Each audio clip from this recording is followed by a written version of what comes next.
আজ আমরা সহি শুদ্ধভাবে তাশাহুদ শিখব। চলুন ভিডিওটি শুরু করি। আত্তাহিয়াতু, এটা হলো বড় হা, হলকের মাঝখান হয়তো উচ্চারণ হবে। আত্তাহিয়াতু, ইয়া এক আলিফ টান হবে, কারণ জবরের বাম পাশে খালি আলিফ আছে। আত্তাহিয়াতু লিল্লাহি ওয়াসসালাওয়াতু, এই যে ওয়া এখানে এক আলিফ টান হবে, কারণ জবরের বাম পাশে খালি আলিফ আছে।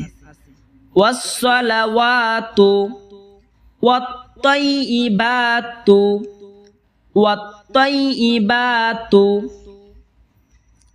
আসসালামু, লা এক আলিফ টান হবে, এগুলো কোনো টান হবে না। আসসালামু আলাইকা আইয়ুহান, আইয়ুহান, হান গুন্না হবে, কারণ নুনের উপর অথবা মিমের উপর যদি তাসদীদ হয় তাহলে ওয়াজিব গুন্না করিয়া পড়িতে হবে। আইয়ুহান নাবিয়্যু ওয়া রাহমাতুল্লাহি ওয়া রাহমাতুল্লাহি ওয়া বারাকাতুহু ওয়া বারাকাতুহু, এখানে তুহু বললেও চলবে, তুহ বললেও চলবে, ওয়াকফ করলেও জায়েজ আছে। আসসালামু, আসসালা লা টান হবে, আসসালামু আলাইনা ওয়া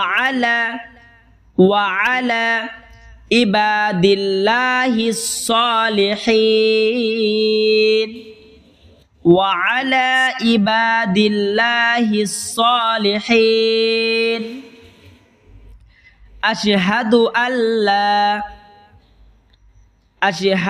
আল্লা ইলাহা ইল্লাল্লাহু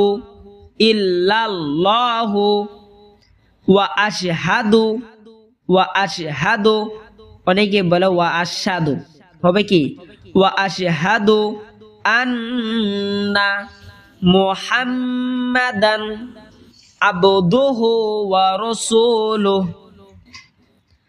আত্তাহিয়াতু লিল্লাহি ওয়াসসালাওয়াতু ওয়াত্তাইয়িবাতু, আসসালামু আলাইকা আইয়ুহান নাবিয়্যু ওয়া রাহমাতুল্লাহি ওয়া বারাকাতুহু, আসসালামু আলাইনা ওয়া আলা ইবাদিল্লাহিস সালিহিন।